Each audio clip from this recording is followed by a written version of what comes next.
24 रे लॉन्च हेबो पीएम आवास पोर्टाल ऑफलाइन एवं ऑनलाइन करि परिबा आवेदन। हेलो व्यूअर्स नमस्कार, मो कहले स्वागत करूची पीके 7894 यूट्यूब चैनल को। आज वीडियो बहुत गुरुत्वपूर्ण वीडियो।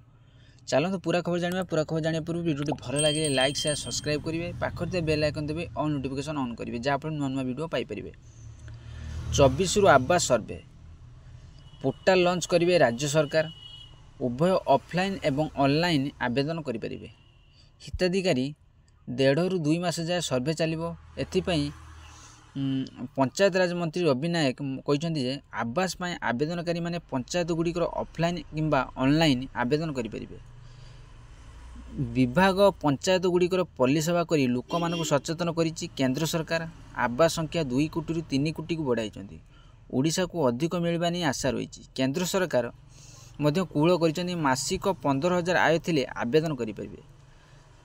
सेहीपरि बाइक एवं फ्रिज थिले मध्य आवेदन करेंगे। मंत्री पुणी कहते कहीं भी आवास योजना बाद पड़े ना।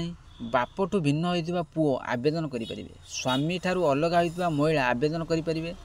पूर्वर आवेदन करी अपेक्षा लोक पुणी थे नुआ आवेदन करने को पड़ो। तेबे 2 मास मध्य सर्व प्रक्रिया सारे लक्ष्य रखिंट राज्य सरकार। आशा करी वीडियो भल लगे लाइक शेयर सब्सक्राइब करेंगे, बेल आइकन देवे।